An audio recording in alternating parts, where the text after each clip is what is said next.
I rang the doorbell and stepped back to wait for the owner. I hugged my dear Heather and pulled her towards me for a quick kiss. Oh, how I loved this woman. She gave me the happiest 4 years of my life. We were going to celebrate our free evening again with my best friend Doug Beavers. This time we were at his New Year's party at his mansion. I was looking forward to seeing Doug, but I was even more excited to spend the evening and night with my wife in the new year in style. I was about to ring the bell again when Doug finally opened the door for us.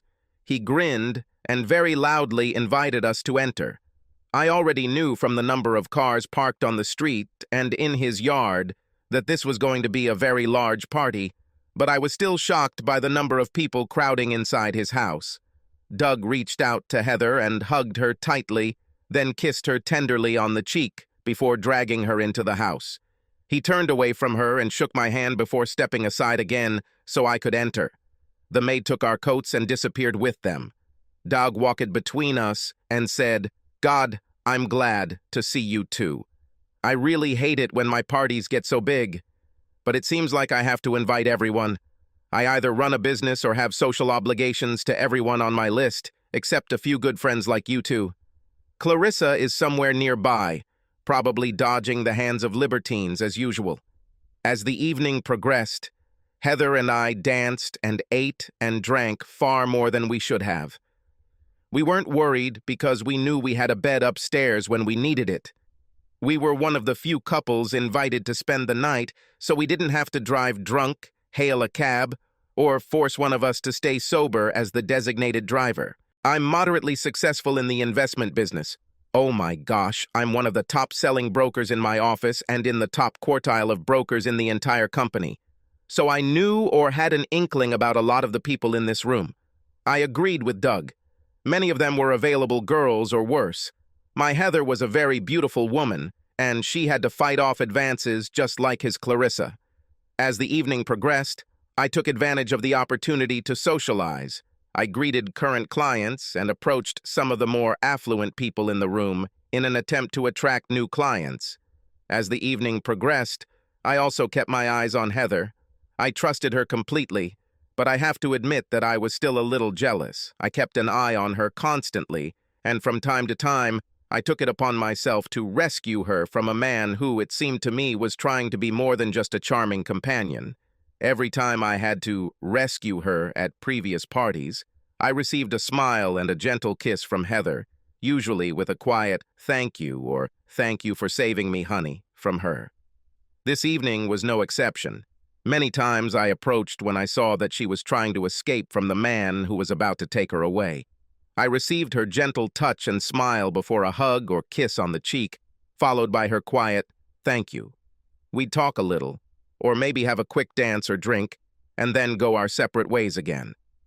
As the evening drew to a close, many people left, leaving only those who intended to celebrate the new year with our host. I began to notice that one particular man was following Heather and was almost stalking her. He never strayed far from her and constantly watched her. I recognized his gaze. He was hooked on her, completely infatuated with her, and took every opportunity to get his way. At first, Heather ignored him or even walked away.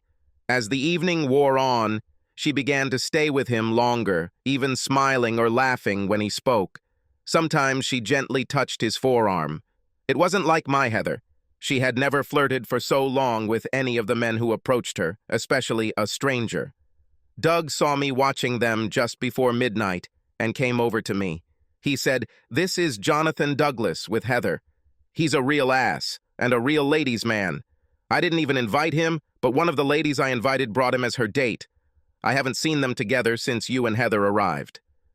Doug stood next to me and looked around the room carefully. A curious expression appeared on his face. Then he continued, "Actually, I think Douglas's girlfriend has already left now that I think about it."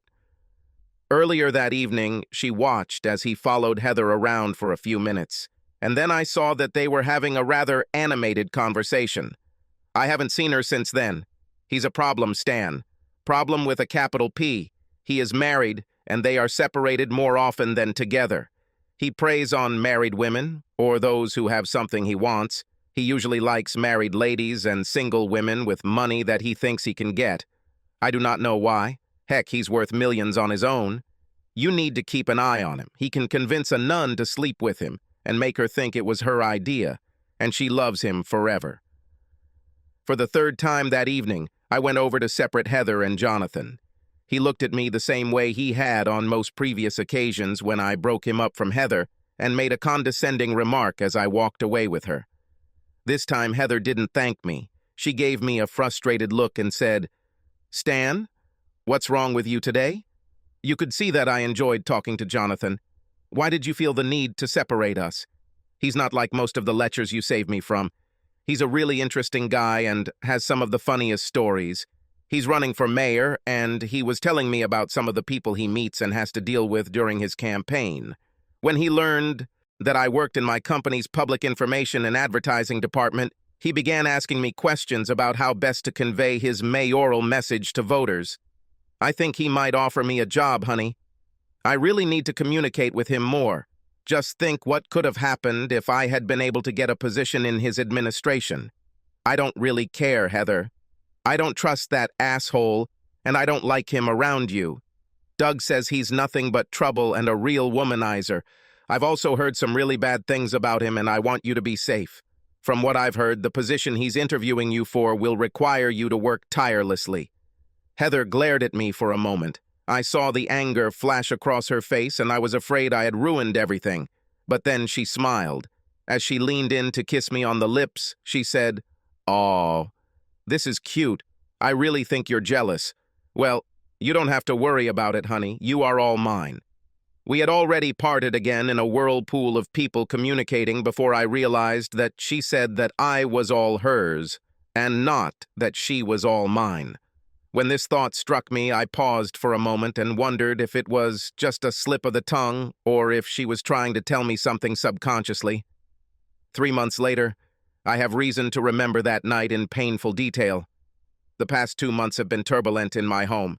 Shortly after the party, Heather began arriving home late from some of her meetings or visits to her parents. When I asked her about her tardiness, she got angry and defensive, saying she either lost track of time or had to finish a project or something before she could leave. She also started volunteering for the local Republican Party after work, which took up her time. Heather is the leader of her department, and her skills in this area are almost legendary. She became a volunteer office manager for the local campaign headquarters and provided advice on public information initiatives.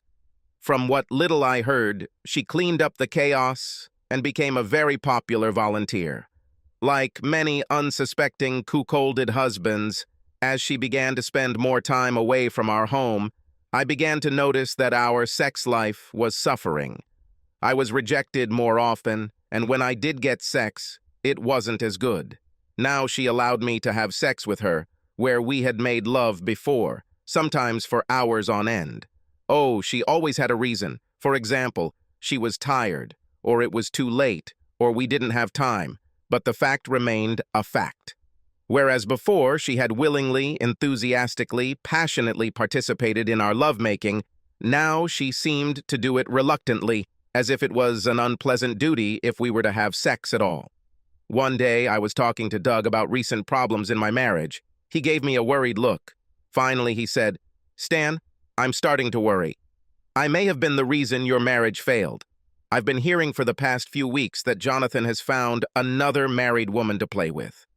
Rumor has it that he met her at a New Year's Eve party, and we both know where he was and who he spent most of his evening with on New Year's Eve. She is also believed to be volunteering for his mayoral campaign."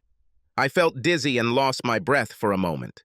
Doug looked at me and continued talking. He said, "Stan, what's the matter? You suddenly became white as a sheet." I sat there for a moment looking at Doug, then said, "Heather started volunteering for the Republican Party in their office about an hour after work and on Saturdays. She always comes home late and refuses to talk more about what she does. It seems like every time I bring it up, she gets defensive and angry. In the evenings when she comes to, she gets angry if I even go near her, and becomes almost violent if I try to see her naked or make love to her."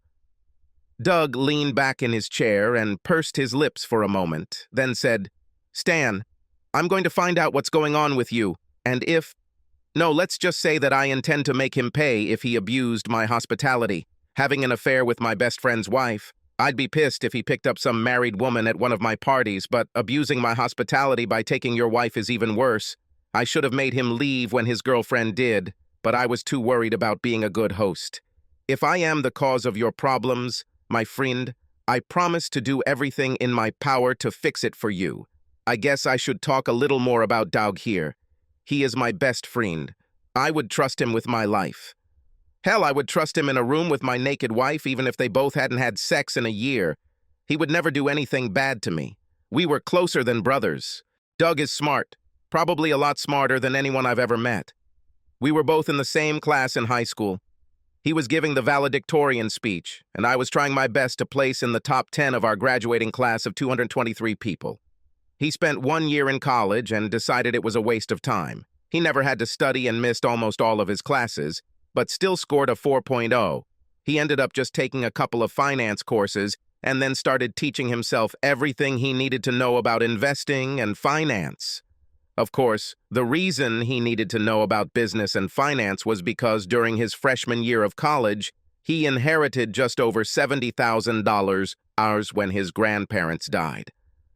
Unlike most young people, when he received the money, he did not spend it. He actually bought a nicer used pickup truck and invested the rest in the stock market. The first 2 shares he purchased were based on a broker's recommendation. Of course, they were the spice of the day, and the only ones making money were the broker and the brokerage house. This made Doug really angry, and he started studying. He watched CNBC, read, and researched. He decided to open a discount account with an online brokerage. He transferred his entire net worth to the account and began investing on his own. From the first trade that Doug made on his own, he began to make money, much more than with the help of so-called experts. Of course, it didn't hurt that he started investing in the late 1980s during the tech boom and dot-com craze. He got in and out of many high-paying stocks. No, he didn't make money on all of his purchases, but he was able to increase his savings exponentially. Wise, and he was smart enough to help out when things started to go to hell. He moved his investments into safer, more common stocks and drove the market up with them. He bought Berkshire Hathaway at just over 17,000 bakizin per share and sold it when the price reached 72,357 second per share 3 years later. By then, he was a multi-millionaire and was doing business with other people, either through venture capital or other investments, including real estate. I graduated from college and worked as a salesman for a restaurant chain for 4 years. I didn't like traveling, and I was very serious about Heather, so I became a stockbroker. I managed a small portion of Doug's millions. He gave me some of his investments to manage when I was just starting out in business. I suspected that he did it to help a friend, and I felt guilty that he did it. I knew he didn't need me to advise or manage any part of his portfolio and felt it was a charity. He convinced me that I was needed. His argument was twofold. First, he wanted a portion of his investments to be put into various brokerage houses for safety. Second, he felt that someone in the business might hear about good deals or bad information about some of his companies before he did. No, neither of us even thought for a moment about what could be considered insider trading. But every now and then I found a pearl of wisdom that I could share with him. We both prospered. He referred many of his friends or acquaintances to me if they wanted to use a full-service brokerage. I then made money by making trades for them. Doug did not work outside the home. He worked 8 to 10 hours a day, and very hard, but only for himself. He researched stocks on his own, traded, and lived large. He tried to bring me and Heather fully into his social circle. We went with him to many charity events at his expense. Of course, from time to time I paid bills for some events because I, as a broker, also had an expense account. Doug and I went to political meetings and interacted with influential people in our area. I think we went to every party Doug threw at his house. Friday night, after Doug and I talked, We had to go to a 500D or a plate political rally with Doug and his lady. He treated Heather and I again. This time, for some reason, Heather was even more reluctant to come with us than usual. I'm afraid I insisted that she accompany me, and to this day I regret doing so. I suppose the train wreck our marriage was headed for would have happened as soon as Doug's investigators on Heather released their report, but at least I would have remained in the dark for a while longer. However, this dinner was the beginning of the end for us. When we arrived, I saw that we were at a reception where the current state Senate candidate was scheduled to speak in support of other state and local candidates. The money paid for the tickets went to the state Republican Party, although some of it would have gone to support local politicians. What I didn't realize was that the guest of honor was to be a mayoral candidate for our fair city. Of course, it was none other than Jonathan "Asshole" Douglas. As we entered, I saw Jonathan standing at the front of the room, smiling and chatting with several dignitaries. I felt Heather pull away slightly and turned to see what was bothering her. She stood staring at Jonathan. Her face shone like that of a woman in love. Then I suspected that I had lost my wife. I asked, "What?" I saw Heather shake herself slightly and then smile faintly at me. "Sorry, dear. I just didn't understand who this dinner was for." She looked so guilty that I wondered if it was true, but said nothing. She must have known Jonathan would be there since she worked part-time at the campaign headquarters. I thought that now I understood why she was so reluctant when I insisted that we come. I looked at Doug and saw that he was watching our little conversation. He turned and glared at Jonathan before plastering a smile on his face and placing his hand on the small of Heather's back. He led her to a chair and pulled it out, helping her sit down. He then sat Clarice down on the chair that was supposed to be on his left. I walked past him as he was doing this, and he said, "Sorry, Stan.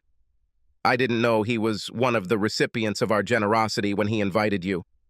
I saw her face, buddy. "I hope I'm wrong, but I have an appointment with a friend on Monday that I'd like to introduce you to. Can we have lunch? Say around 11:30. After finishing her meal, Heather excused herself and went to the restroom. I noticed that as she stood up from the table, Jonathan stood up and left the room through the other door. I thought for a moment, then began to get up and follow him. Doug put his hand on my shoulder and said, "No, Stan. It's been taken care of, and if it's her, it's already too late anyway. Just wait until Monday, please." Later that evening, I lost sight of Heather again and went looking for her when I returned from the toilet. I managed to sneak onto the stage and hide behind the curtain. I heard moans and quiet, gentle voices. One of them I immediately recognized as Heather's voice. I felt an instant surge of anger and headed towards the voices. I tripped over the rope and made some noise. I heard Heather whisper, "Oh, someone is coming. I need to get out of here, honey. It won't do any of us any good if we get caught now. See you in the office. I love you." I heard a quick slap, as if she was quickly kissing someone, then quick steps moving away to the other side of the stage. I followed them, but was too late to notice what I assumed was my cheating wife and Jonathan. I was slowly walking back the way I came when I ran into Doug in the hallway. His face looked like a thundercloud. He grabbed me and made me stop and look at him. He said, "Damn it, Stan. I told you to leave it as is. My people need to gather information for you before you do something stupid. If she really is cheating on you, and I believe she is, we need information, evidence, so we can plan and carry out proper revenge on this asshole, and so you can get the best deal in your divorce, if that's what you want. The way you try to do this, the only thing you'll achieve is getting screwed by the legal system." After he calmed me down a little, Doug continued, "I saw them hurrying down the other corridor from here. They stopped at the door to the classroom and she looked around, trying to find you. When she didn't see you, she got scared and told him that she thought you were wandering around trying to find them. Now you have a suspicious traitor on your hands, and it will be more difficult to get the goods from her. When we got back to the table, we acted it out. We made sure Heather and a few others saw us laughing and passing the pocket flask to each other. Heather glared at me as I took my seat next to her and asked where we were. Around this time, Clarice walked up to Doug and hugged him. She smiled at us and said, "Okay, you two. Next time I catch you sneaking out to your car to get a drink, I'll either go with you or turn you into the police. Now let me take a sip from this flask." We watched as Heather relaxed a little. Then she turned to Clarissa and asked, "Oh my God. So what were these two doing? I wondered where they were when I couldn't find them." Clarissa laughed and said, "Oh yes, I tried to get to them for my share before they went inside, but as you can see, they beat me to it." Later, during the dance, it was my turn with Clarissa. She became lost in me, and one day when I tried to turn to look around the room behind me, she refused to follow my lead. She kissed me tenderly on the cheek and said, "No, Stan, you really don't want to look there. Just dance with me and try to enjoy the evening. I know what you're going through right now, and trust me, it's only going to get worse. Just remember, Doug and I are here for you, and we will always be here for you." I relaxed a little and kissed her back gently. "Thank you for helping with the conversation earlier. I almost lost it, and Doug seems to think that would be very bad of me. I want to rip this asshole's head off so badly that I don't know what to do." The rest of the week and weekend were hard for me.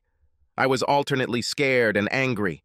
I knew deep down that Heather had left me emotionally and that it was only a matter of time before she left me physically. We haven't been a happy couple in weeks. I began to distance myself from her mentally, although I was not sure that she was cheating on me. If she didn't cheat, we had some other problem because we just weren't as loving a couple as we used to be. Finally, my meeting with Doug and his friend arrived. I was pretty sure his friend would be a private detective. I was on edge and felt my stomach churning. He was upset and had heartburn from the acid. I could feel my anger simmering somewhere beneath the surface, and I knew the other two men could see it. I was scared of what I thought I might find out, and yet eager to find out. Doug stood up as I approached the table and shook my hand, then pulled me into a hug. After the greeting, he introduced me to his friend Simon Hobbs, who actually turned out to be an investigator.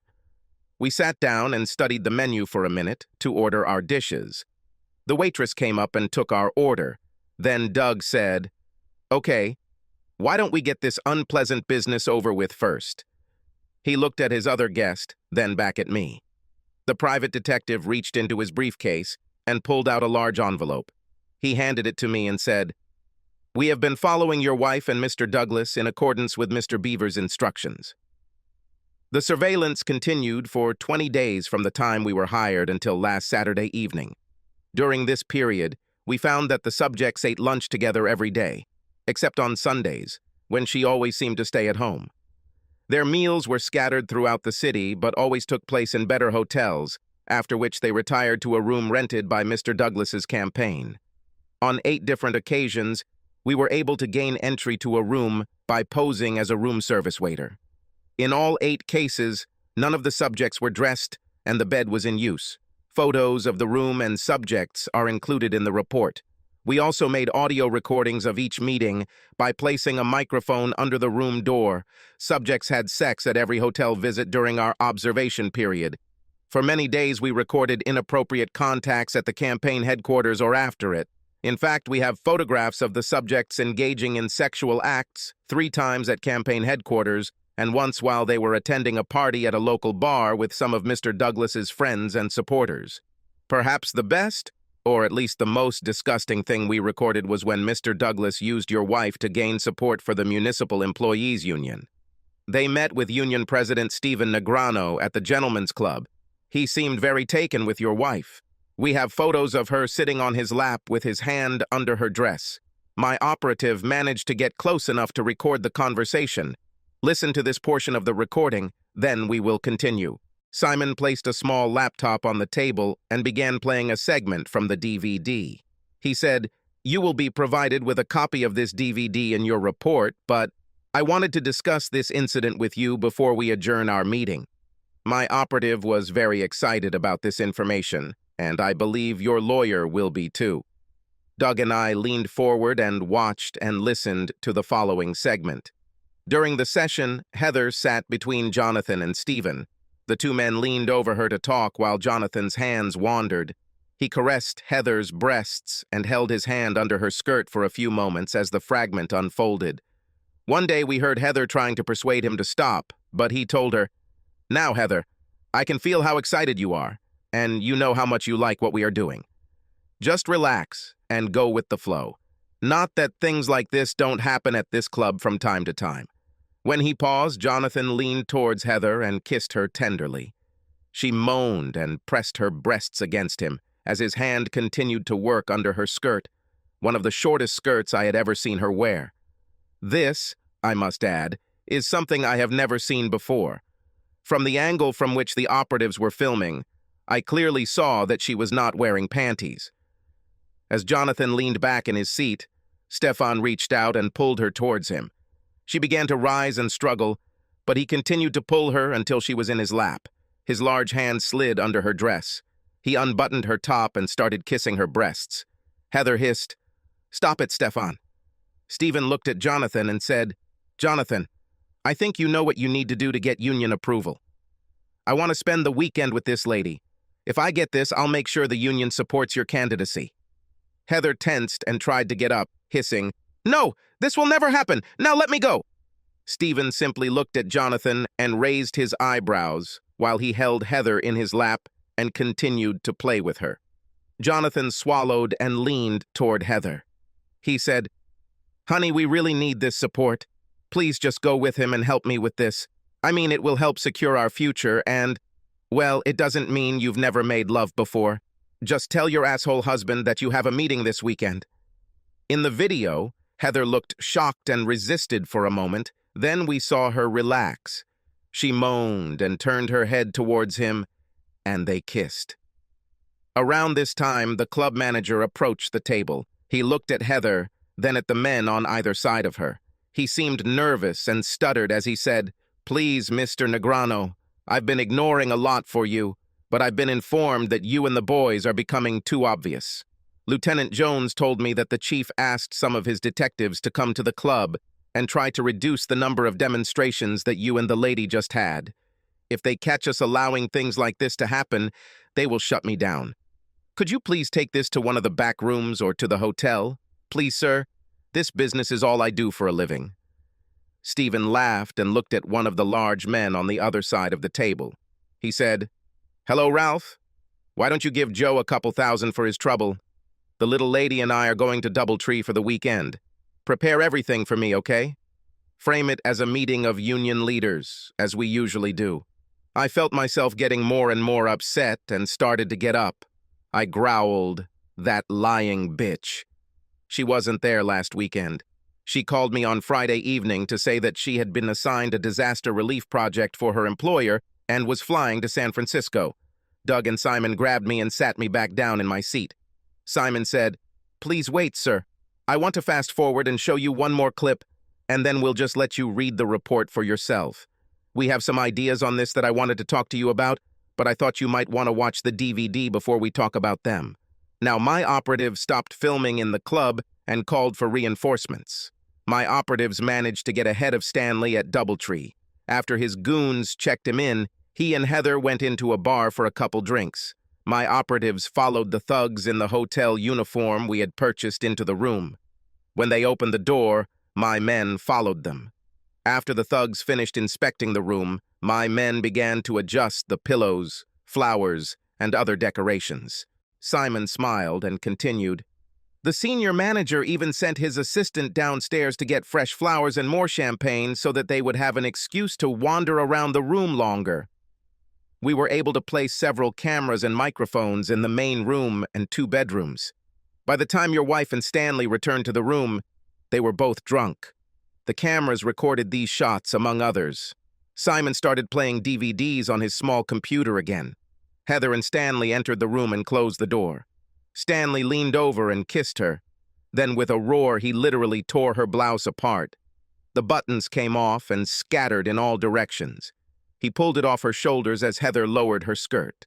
After her skirt fell into a heap at her feet, she shrugged and let what was left of her blouse fall next to her. I already knew from the photos taken at the club that she wasn't wearing any underwear, so now she was essentially naked. She stepped and kicked off her shoes, then took Stephen's hand and, giggling, pulled him into the largest bedroom and towards the king-sized bed. Heather undressed Stephen and pushed him back onto the bed. After several minutes of video, we saw another male figure enter the frame. Stephen looked at him and smiled. The second man we could now see was the director of city services. On records, Heather was shown having sex with 2 men. After that, Simon turned off his computer. He looked at me for a moment and said, "Your wife stayed in this hotel room until checkout time on Monday. During this time, she slept with all the senior managers of the Municipal Employees Union, as well as Stephen. We've heard plans to use union money and paid union workers to support Jonathan's mayoral bid." Late Saturday evening, Jonathan visited the room. He, the director, and Stephen had sex with Heather most of the night. We also have photos of this and footage of them planning to misuse the city funds if Jonathan is elected. We also have photos of Senator Nussbaum and 2 judges having sex with your wife and Jonathan Douglas. Records show he also traded her sexual favors for their approval. The investigator looked at me before continuing. He said, "During your attempt to catch your wife and Mr. Douglas at a campaign dinner, they were planning to have sex on stage. He pulled her dress down below her breasts and took off her panties. He was just starting to perform when she heard you and made him stop. That's when they ran away from you. We have photographs of what happened there. It would be better if you didn't interfere. Photographs of this action in that place would be very destructive. We were going to take pictures with the crowd visible in the background. At least you didn't get caught and cause a scene that would further undermine your efforts to end things on a positive note for you. We have provided you with a copy of the entire file, sir, and will provide it to your lawyer if you wish. Our investigative fees cover any local court testimony if necessary. I would, however, recommend that we continue to monitor for possible criminal prosecution. I know the police are usually responsible for this, but if we give them and the FBI some documents about misuse of campaign funds and conspiracy, they will take our charges more seriously. Plus, if you file for divorce and your wife ends up in jail, you'll get a better settlement. Even knowing this was coming, I have to admit I was upset and shocked. I could not believe the depth of depravity and disrespect my wife exhibited while she was under surveillance. The document showed that she felt she was in love with Jonathan. They were actively discussing how and when she would leave me. She was ranting about the position she was promised in Jonathan's administration if he was elected mayor. Perhaps what shocked me the most was her willingness to spend a weekend at Doubletree and the sexual acts she performed there for her lover and his friends. Some of the sexual things Heather did with Jonathan were things she absolutely refused to do to me or for me. On many occasions, she even initiated sex later on the weekend and in their private sessions. I always knew that Heather was driven to succeed in her career and admired powerful people, but I just couldn't believe all the things she was willing to do to get ahead. I felt almost physically ill. I didn't eat much, and I noticed that Doug didn't either. After the investigator left, we drank a little. We were both silent for a moment, lost in our own thoughts, before Doug said to me, "Stan, I'm so sorry I ruined your marriage. I consider myself completely to blame for your troubles and intend to make amends to you. I know I can't undo what I allowed to happen, but I intend to make things as right for you as I can. I'll find you a good lawyer for your divorce. I will give you any other support you need until you are as close to who you were before as possible." I moved away from the table and looked at Doug. I said, "Well, start looking for this lawyer." I was almost ready to give her an ultimatum. Either she will stop acting like this, or we will get divorced before I know for sure about her cheating. Now I will never leave this bitch. Oh my God, I can't believe she did all this. I wonder when she changed, or if I just never knew what kind of woman she really was. As for the other thing, you know as well as I do that Heather's betrayal was not your fault. And because of this, you don't owe me anything. On Thursday, Doug called me and said, "Hello, my friend. I found you a real shark as a lawyer. She hates cheaters with a passion and always takes the side of the innocent in divorce proceedings. She truly hates public figures and businessmen who use their status and position to influence women. If you act correctly, you can not only dump Heather and keep most of your assets, but you can also get your piece of meat from Jonathan. Doug gave me the name and phone number of a lawyer he recommended. I called her later that day to set up an appointment for a consultation. When I told her assistant who I was, she said they were expecting my call. She also said that they had penciled in an appointment for the next morning at 9 a.m. if I could make it. I agreed to a meeting time and received a list of things I needed to take with me, information that I should have with me for the first meeting. When I arrived the next morning, I was immediately shown to the office. I was impressed with my new lawyer, and we quickly began a friendly discussion about my wishes regarding my upcoming divorce proceedings. I told my new lawyer, Sally, I want to dissolve this marriage with all property. I know I probably won't get it, but it's what I want. I want to sue this wife-stealing bastard for everything we can. I want to deprive him of the opportunity to participate in the mayoral elections and leave him penniless. Sally smiled and leaned back in her chair. She rocked it slightly from side to side, thinking. Finally, she smiled and asked, "Do you really want to do this? Or do you want to rape him financially? Will it cost him the election and his good name, as well as send him to prison? We can almost certainly get him some jail time if we do this right. I've already looked at parts of the detective's report and it's good. Sorry, I know how bad this is for you and your marriage, but the information contained in it is so terrible that we could crucify most of the major players in this little mess. In fact, I am required to turn over the investigator's report to the authorities because they violated several federal laws. If you let me do this first and then file for divorce, we can deal him a more painful blow with retribution. If you file first, he may be able to escape and avoid capture for a while. I don't care what we do to him and those other idiots who had sex with Heather, while it hurts and very strongly. I know Heather is to blame for this whole mess, but she couldn't do this to him if he didn't want to. From what I saw when he first met her, I'm guessing he was the aggressor. He stalked her until she succumbed to his charms and climbed into his bed. You know, it takes two to tango. She always wore rings to let him know she was married. In fact, I heard them talking on tapes about her stupid husband and planning how to treat me when the time came for the big breakup. Sally and I worked through her questions, and I made a decision. I told her to prepare and file divorce papers immediately. Sally and I also agreed that the private investigator's report should be immediately turned over to the FBI so they could begin an investigation into campaign law violations and misuse of union and city funds and offices. Sally suggested that I contact the process server to get Heather served and threaten to file lawsuits against Mr. Douglas. She said, if he works like most politicians and powerful people, he will either threaten you with physical harm, threaten to fire you from your job, or threaten to countersue you. If you persist, I expect that he will offer to negotiate with you secretly and bribe you. If so, depending on where he gets his money, we could prosecute him for even more campaign law violations. As slippery as many are in public office, I expect he will try to divert campaign funds to bribe you. Sally reached into her drawer and gave me a very small microphone and a tape recorder. She said, I want you to always have this with you and for it to work. Wear a microphone hidden in your hair and hide a voice recorder in your car. The range of the transmitter is about 1 kilometer.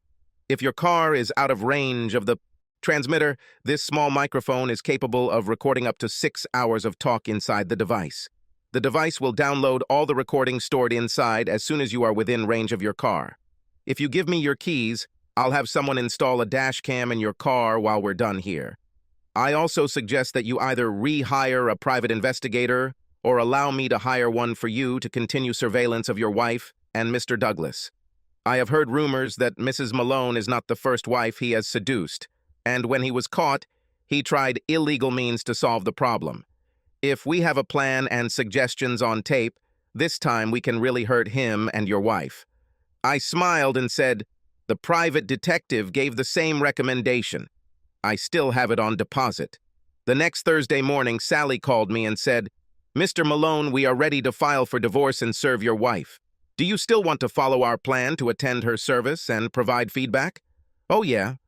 At least I can get a little pleasure out of being there. I also thought about the service. Don't you think it would be a good idea to serve her this Friday night at campaign headquarters? Sally was silent for a moment, then said, "No, Stan. I'm afraid I think that would be a very bad idea. If you serve her there and make the comments you plan to make, all employees, companies, those in the office will either hear you or learn about your threats almost immediately.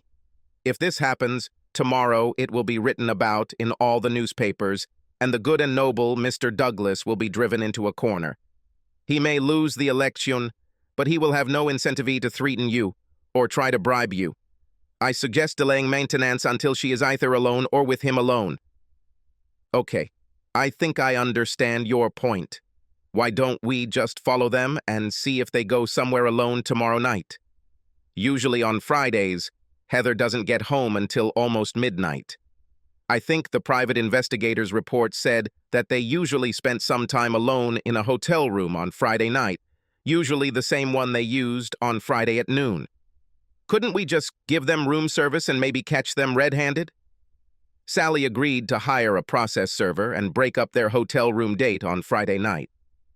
When I entered my office, 2 men in suits were waiting for me.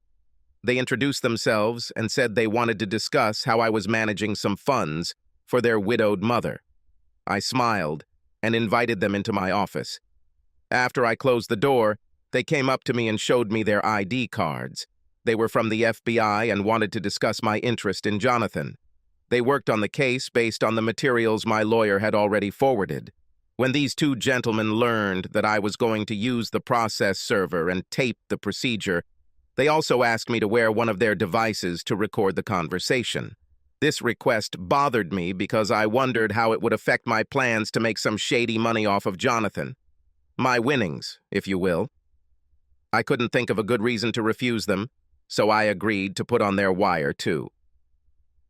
That evening, we all followed the 2 forgetful lovebirds from the campaign headquarters to the hotel. They left the headquarters at 7 in the evening and were in the room by 7:30. There were so many of us that it looked like a column. I was actually afraid that we would be identified. After they got to the hotel, we gave them almost an hour. I had the foresight to take my camera with me to see if I could record this period of time for posterity. I'm not usually interested in home movies, but in this case, I made an exception. We were just about to knock on the door when we received a gift from God. We heard the elevator door open, and the room service waiter came out, pushing a cart loaded with dishes. He walked up to the room and looked at us questioningly.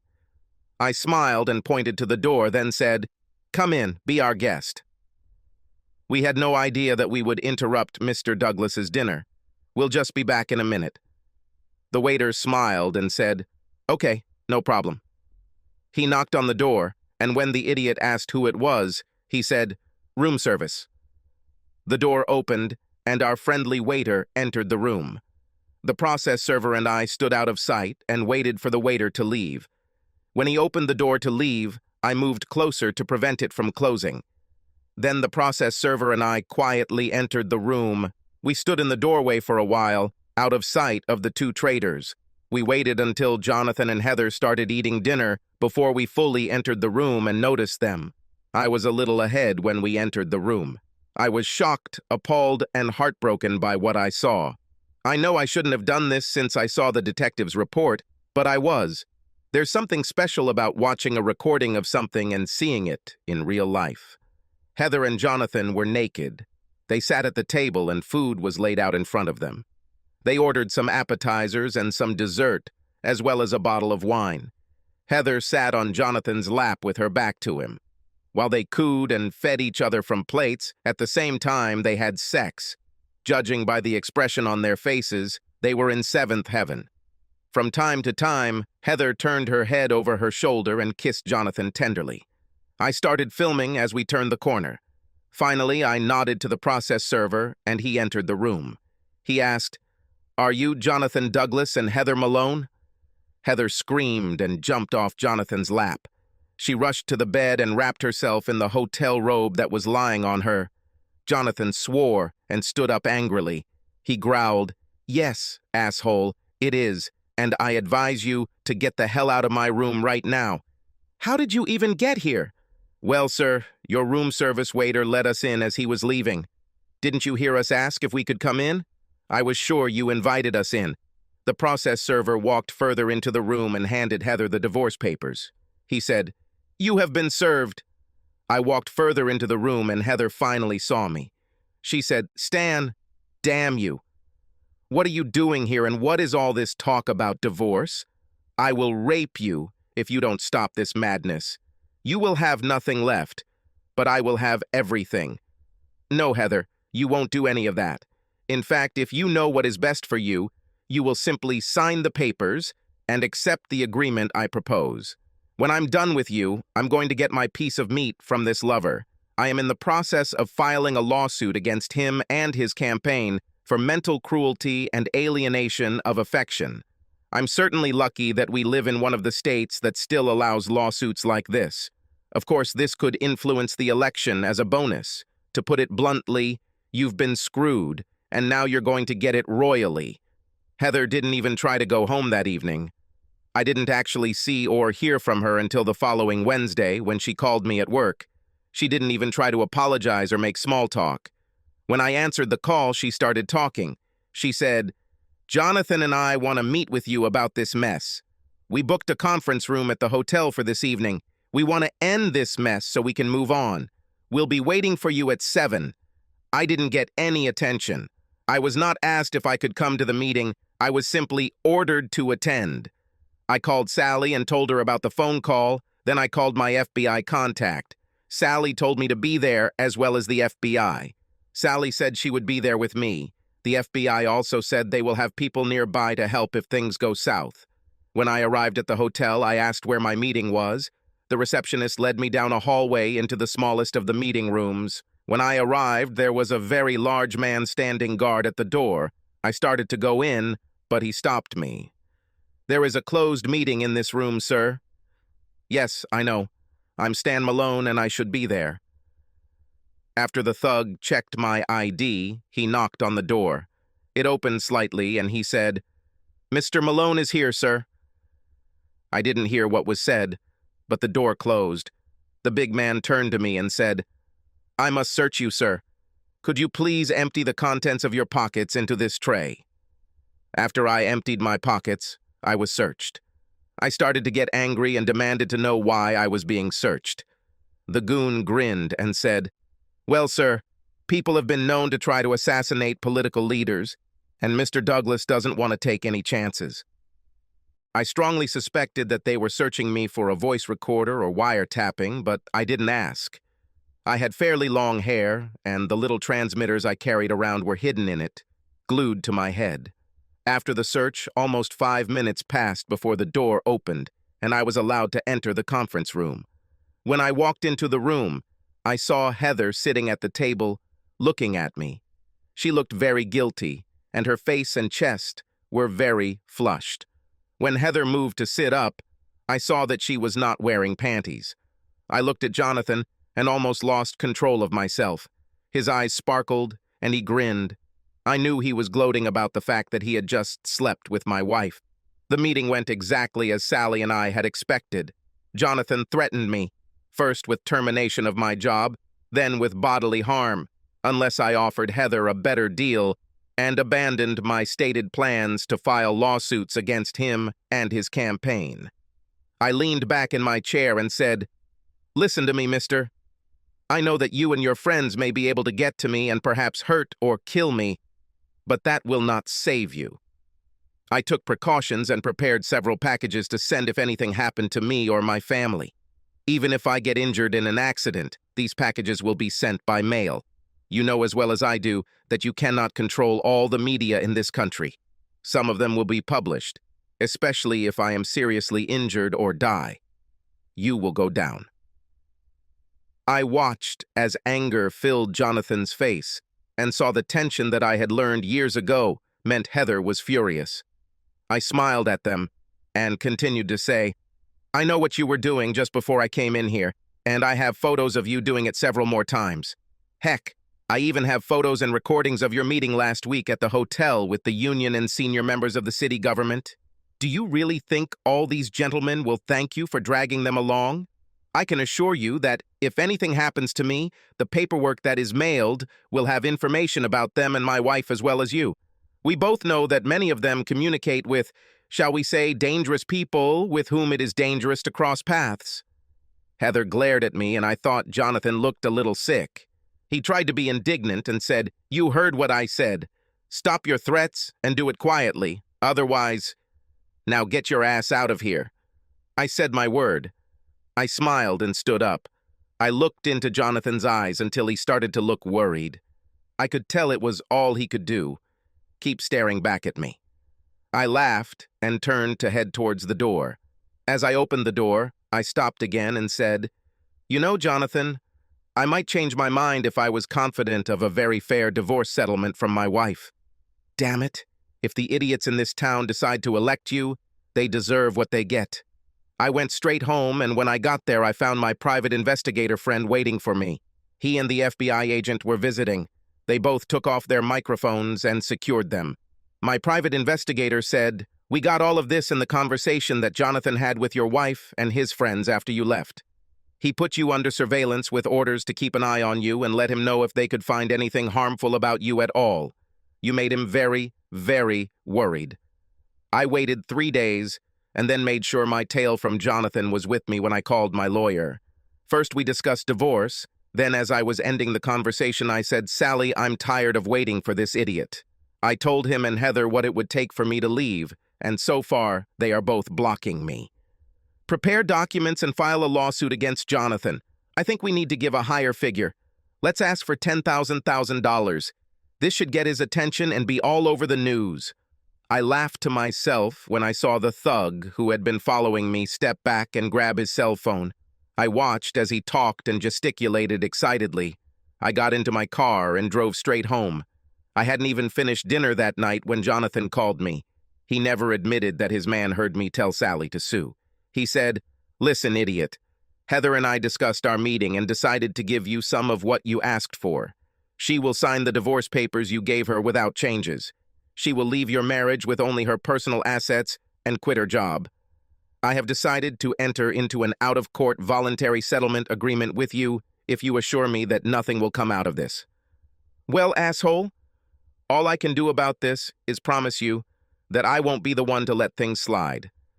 Naturally, I cannot promise that no one will let the cat out of the bag. I mean, right now, there are probably hundreds of people who know that you're sleeping with my wife. Okay, here's the thing. You sign a non-disclosure agreement, and I will transfer $1 million into your account, no questions asked. Heather turns over the divorce papers, signed in agreement with your proposed agreement.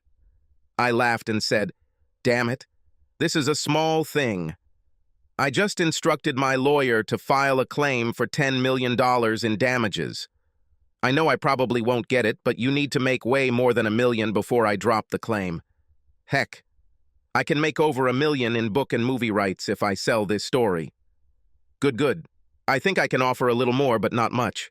How about $1.7 million? I think I can do without unnecessary words. I'll figure out some way to show that it was spent on the campaign, but this is my main suggestion. Okay, but we need to move on. I won't tell my lawyer to stop her until I see the money in my bank account. Here are the secret account numbers in the Cayman Islands. I didn't tell him that I opened an account in his name and used his mailing address. I was hoping that federal investigators would find this and trace the money from his campaign to the bank. Of course, I planned to transfer the money on the day it arrived so that it could not be returned. Later that evening, I heard my doorbell ring. When I got there, I saw the same man who was guarding the door during my meeting with Jonathan and Heather. He looked at me and handed me a clipboard with a one-page legal document.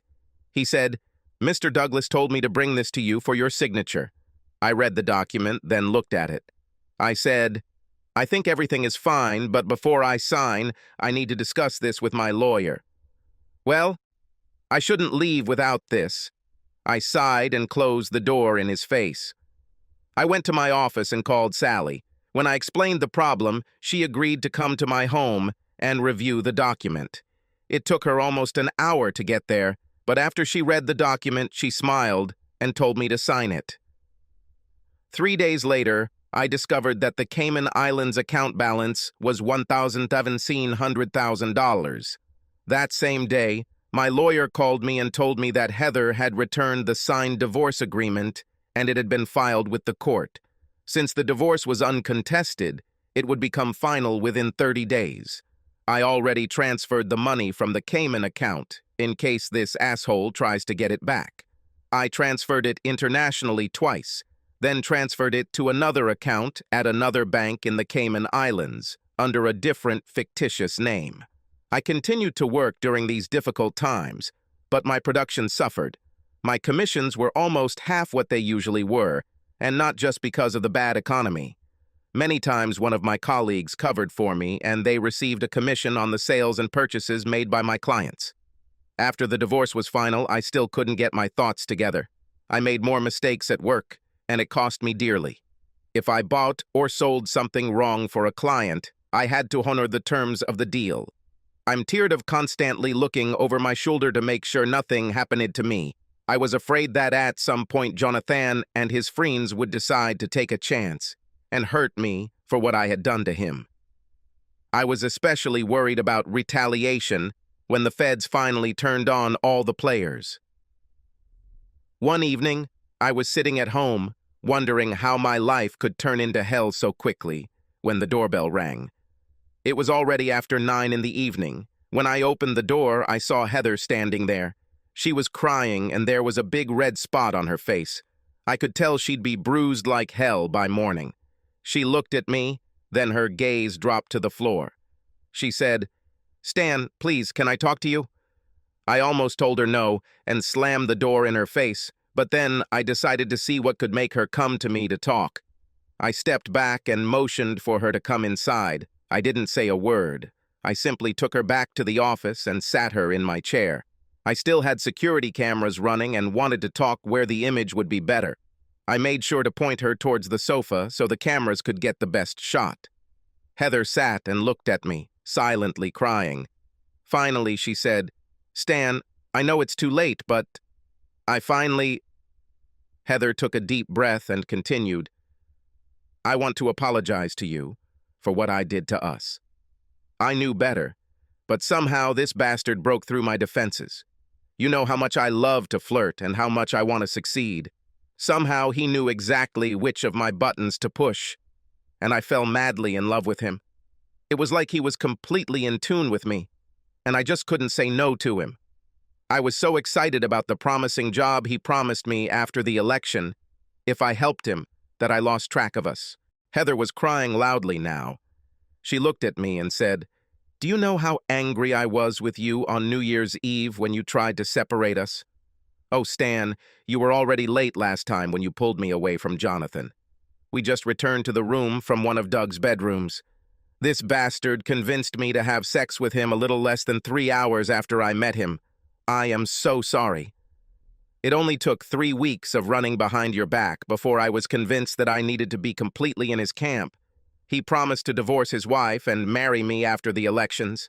He told me he couldn't file for divorce early because it could cost him the election. I fell in love with the idea of being married to a mayor and perhaps later a senator or governor. After the trouble you caused, I began to feel that Jonathan was moving away from me. This evening in the office, I caught him in the warehouse with one of the young students who work as volunteers. You were right, as always, Stan. He filled her head with the same shit he filled mine with. He promised to leave his wife and marry her as soon as the elections were over. I stood up to them and he laughed at me. He asked me what made me think that he would ever marry an old slut like me, especially one who had a history of cheating on her husband and having sex with multiple partners. He told me that if I treated him well, he would keep me with him and I could live a good life as his social secretary. He laughed at me and said that I could entertain some of his most important members, as I had done in the past. His new slut laughed at me and I slapped him in the face. Then he hit me. Stan, I know it's too late for us, but I wanted you to know that I finally realized this, and I wanted to apologize for what I did to us. To you, really.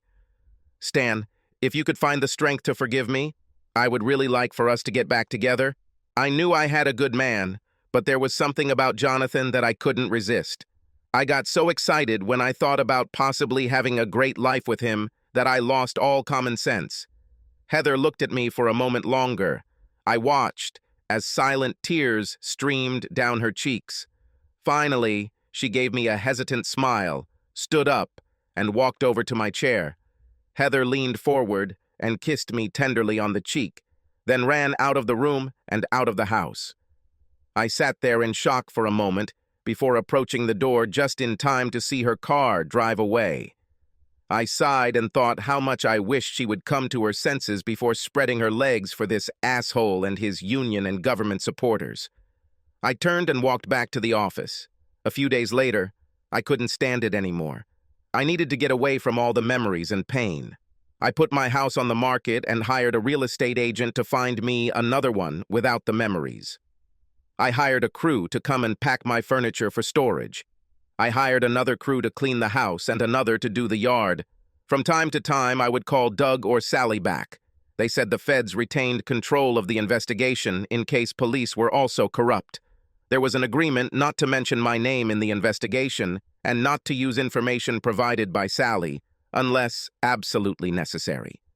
Sally told me the feds had found enough evidence of corruption that they were willing to honor the agreement. Almost 6 weeks after I decided to sell my house, I woke up to a special broadcast on all the national news programs.